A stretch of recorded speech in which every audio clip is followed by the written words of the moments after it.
southern Burma, on the road to China, is the strategic Jap-held city of Myitkyina.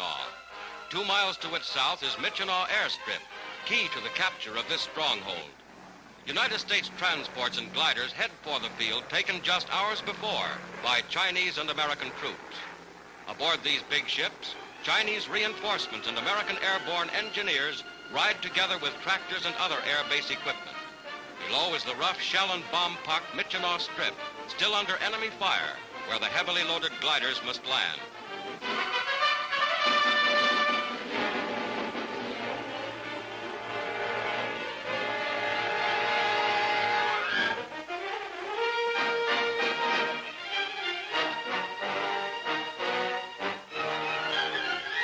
Watch this glider. Coming in fast and low, it heads for what appears to be an unavoidable collision on the closely packed field.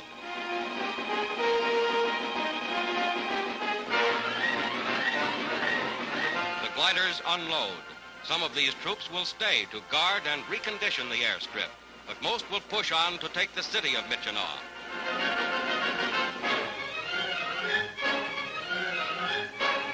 Uncle Joe's chariot brings General Joseph W. Stilwell to the field. He confers with General Frank Merrill, whose marauders took the Myitkyina strip after an epic 25-day mountain march through Jap line. Our planes, some of them wrecked in landing, dot the airbase.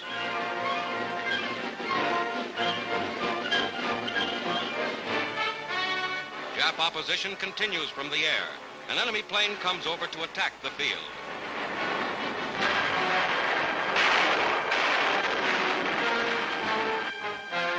Here in the jungle, Lieutenant Colonel Seagrave, famed Burma surgeon, has set up a hospital. He operates on casualties while our fighters provide cover overhead. Myitkyina airstrip is an important stop on the air supply route to China.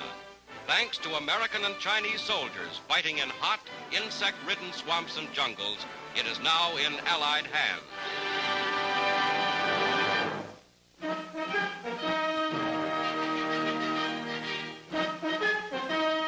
American servicewomen, having completed a period of active service in Italy, see ancient Egypt while en route to duty in the Middle East. At a canteen established by the Cairo Police Department, they find a bit of home.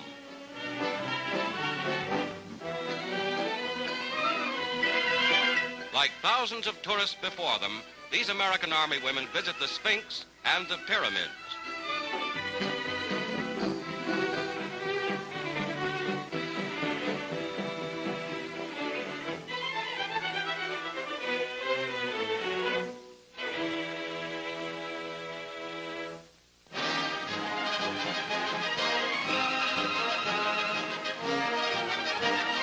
On July 3rd, General Dwight D. Eisenhower, Supreme Allied Invasion Commander, once more visits American troops in Normandy.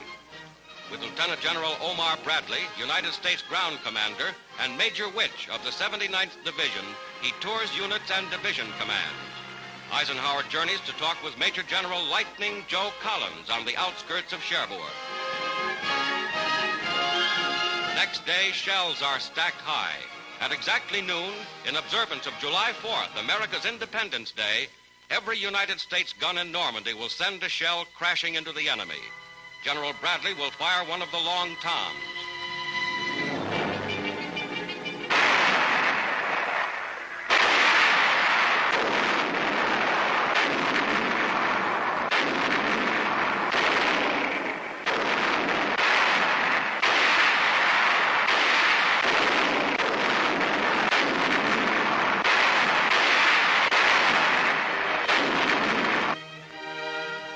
Town of Grand-Con-les-Bains, liberated Frenchmen join in celebrating America's Day of Independence.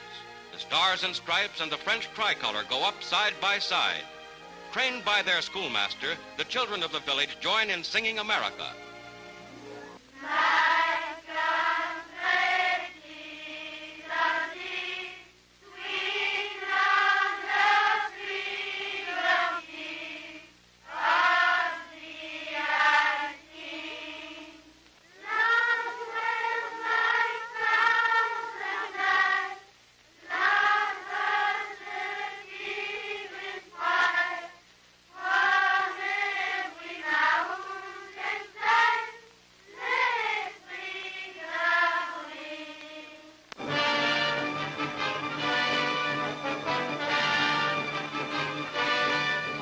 Saipan Island in the Marianas, great Jap stronghold just 1,500 miles southeast of Tokyo.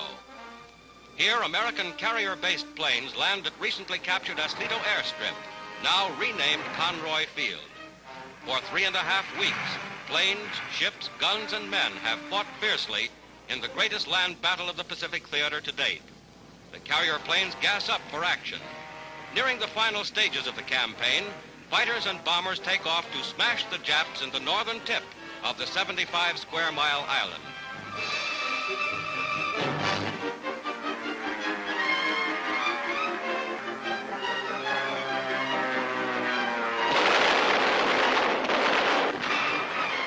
Smoke billows from a Jap ammunition dump hit by our bombs.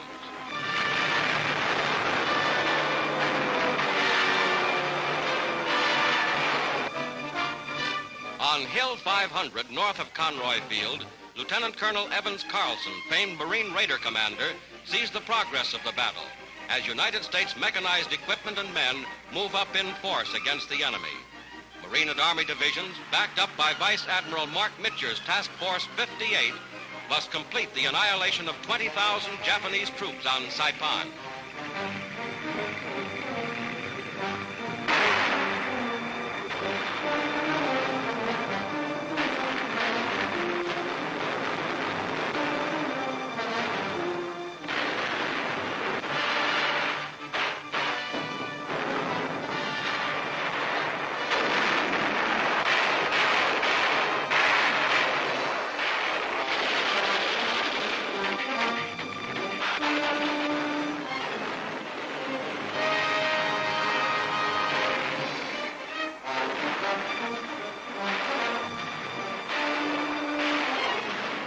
Mortar shells to be dumped on deeply entrenched Japs, fighting back from pillboxes and steel-doored caves on the island.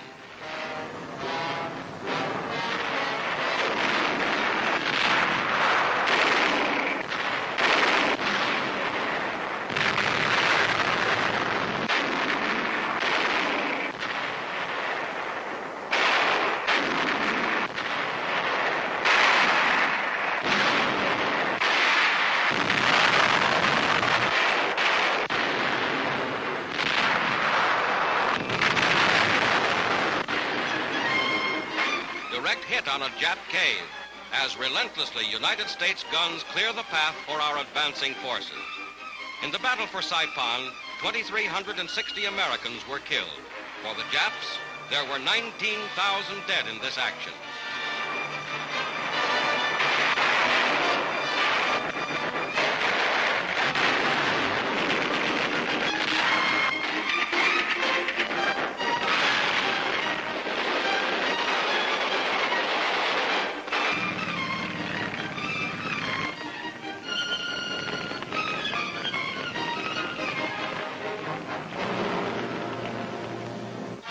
Capture of Saipan, the Allies are now within 2,000 miles of Tokyo, the Philippines, and Formosa. Typical of the Marines and soldiers who won one of the war's great victories at Saipan, these Yanks have demonstrated once again that as individuals and as combat units, they are more than a match for the Japs.